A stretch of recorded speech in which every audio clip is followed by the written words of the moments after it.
अथ त्रयोदशोऽध्यायः। विदुर जी के उपदेश से धृतराष्ट्र और गांधारी का वन में जाना। सूत जी कहते हैं, विदुर जी तीर्थ यात्रा में महर्षि मैत्रेय से आत्मा का ज्ञान प्राप्त करके हस्तिनापुर लौट आए। उन्हें जो कुछ जानने की इच्छा थी वह पूर्ण हो गई थी। विदुर जी ने मैत्रेय ऋषि से जितने प्रश्न किए थे उनका उत्तर सुनने के पहले ही श्री कृष्ण में अनन्य भक्ति हो जाने के कारण वे उत्तर सुनने से उपराम हो गए।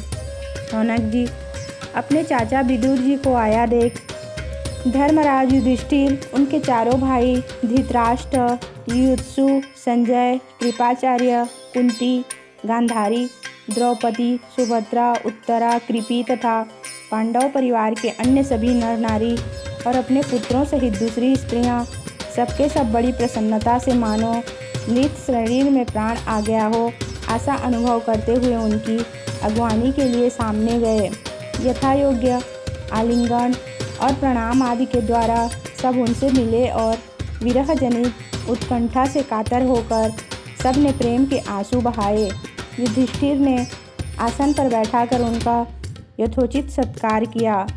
जब वे भोजन एवं विश्राम करके सुखपूर्व आसन पर बैठे थे तब युधिष्ठिर ने विनय से झुककर सबके सामने ही उनसे कहा।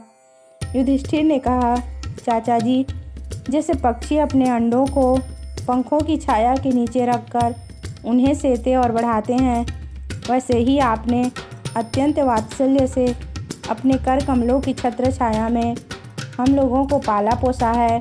बार बार आपने हमें और हमारी माता को विषदान और लाक्षागृह के दाह आदि विपत्तियों से बचाया है। क्या आप कभी हम लोगों की भी याद करते हैं? आपने पृथ्वी पर विचरण करते समय किस वृत्ति से जीवन निर्वाह किया? आपने पृथ्वी तल पर किन किन तीर्थों और मुख्य क्षेत्रों का सेवन किया? प्रभु, आप जैसे भगवान के प्यारे भक्त स्वयं ही तीर्थ स्वरूप होते हैं। आप लोग अपने हृदय में विराजमान भगवान के द्वारा तीर्थों को भी महातीर्थ बनाते हुए विचरण करते हैं। चाचा जी, आप तीर्थ यात्रा करते हुए द्वारका भी अवश्य ही गए होंगे।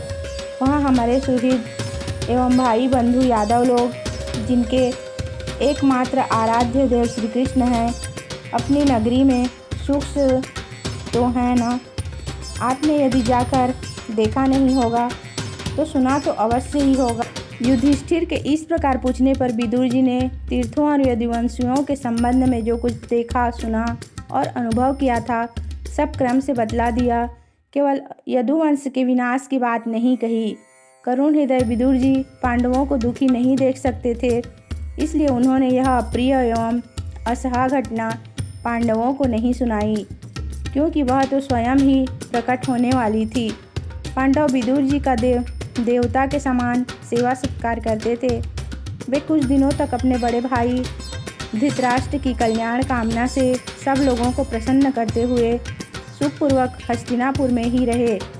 विदुर जी तो साक्षात धर्मराज थे।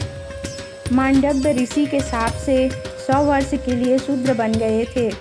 इतने दिनों तक यमराज के पद पर अयरमा थे और वहीं पापियों को उचित दंड देते थे। राज्य प्राप्त हो जाने पर अपने लोकपालों सरीखे भाइयों के साथ राजा युधिष्ठिर वंशधर परीक्षित को देखकर अपनी अतुल संपत्ति से आनंदित रहने लगे। इस प्रकार पांडव गृहस्थ के काम धंधों में रम गए और उन्हीं के पीछे एक प्रकार से यह बात भूल गए कि अनजान में ही हमारा जीवन मृत्यु की ओर जा रहा है। अब देखते देखते उनके सामने वह समय आ पहुंचा जिसे कोई नहीं टाल सकता। परंतु विदुर जी ने काल की गति जानकर अपने बड़े भाई धृतराष्ट्र से कहा, महाराज देखिए, अब बड़ा भयंकर समय आ गया है, झटपट यहाँ से निकल चलिए।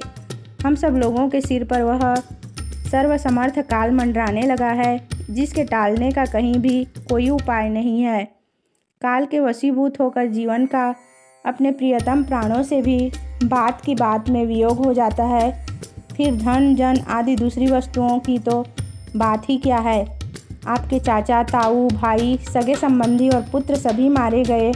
आपकी उम्र भी ढल चुकी, शरीर बुढ़ापे का शिकार हो गया, आप पराये घर में पड़े हुए हैं और इस प्राणी को जीवित रहने की कितनी प्रबल इच्छा होती है। इसी के कारण तो आप भीम का दिया हुआ टुकड़ा खाकर कुत्ते का सा जीवन बिता रहे हैं। जिनको आपने आग में जलाने की चेष्टा की, विष देकर मार डालना चाहा, भरी सभा में जिनकी विवाहिता पत्नी को अपमानित किया, जिनका भूमि और धन छीन लिए, उन्हीं के अन्न से पले हुए प्राणों को रखने से क्या गौरव है। आपके अज्ञान की हद हो गई कि आप अब भी जीना चाहते हैं, परंतु आपके चाहने से क्या होगा। पुराने वस्त्र की तरह बुढ़ापे से गला हुआ आपका शरीर आपके न चाहने पर भी क्षीण हुआ जा रहा है। अब इस शरीर से आपका कोई स्वार्थ सधने वाला नहीं है। इसमें फंसिए मत, इसकी ममता का बंधन काट डालिए। जो संसार के संबंधियों से अलग रहकर उनके अनजान में अपने शरीर का त्याग करता है, वही धीर कहा गया है। चाहे अपनी समझ से हो या दूसरे के समझाने से, जो इस संसार को दुख रूप समझकर विषसे विरक्त हो जाता है और अपने अंतःकरण को वश में करके हृदय में भगवान को धारण कर संन्यास के लिए घर से निकल पड़ता है, वही उत्तम मनुष्य है। इसके आगे जो समय आने वाला है वह प्रायः मनुष्यों के गुणों को घटाने वाला होगा। इसलिए आप अपने कुटुंबियों से छिपकर उत्तराखंड में चले जाइए। जब छोटे भाई विदुर ने अंधे राजा धृतराष्ट्र को इस प्रकार समझाया, तब उनकी प्रज्ञा के नेत्र खुल गए। वे भाई बंधुओं के सुदृढ़ स्नेह पाशों को काटकर अपने छोटे भाई विदुर के दिखलाए हुए मार्ग से निकल पड़े। जब परम पतिव्रता सुबल नंदिनी गांधारी ने देखा कि मेरे पतिदेव तो उस हिमालय की यात्रा कर रहे हैं जो सन्यासियों को वैसा ही सुख देता है जैसा वीर पुरुषों को लड़ाई के लिए मैदान में अपने शत्रु के द्वारा किए हुए न्यायोचित प्रहार से होता है, तब वे भी उनके पीछे पीछे चल पड़ी। अजातशत्रु युधिष्ठिर ने प्रातःकाल संध्या वंदन तथा अग्निहोत्र करके ब्राह्मणों को नमस्कार किया और उन्हें तिल, गौ, भूमि और स्वर्ण का दान दिया।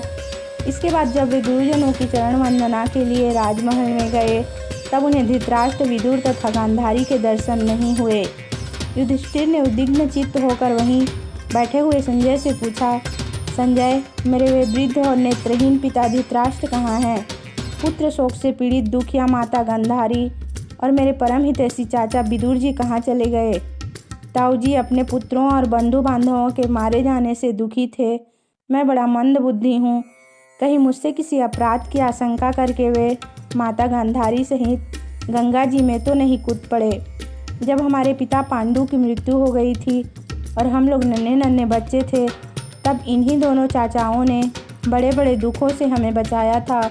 वे हम पर बड़ा ही प्रेम रखते थे। हाय, वे यहाँ से कहाँ चले गए? सूत जी कहते हैं, संजय अपने स्वामी धृतराष्ट्र को न पाकर कृपा और स्नेह की विकलता से अत्यंत पीड़ित और विरहातुर हो रहे थे। वे युधिष्ठिर को कुछ उत्तर न दे सके। फिर धीरे धीरे बुद्धि के द्वारा उन्होंने अपने चित्त को स्थिर किया, हाथों से आँखों के आंसू पोंछे और अपने स्वामी धृतराष्ट्र के चरणों का स्मरण करते हुए युधिष्ठिर से कहा।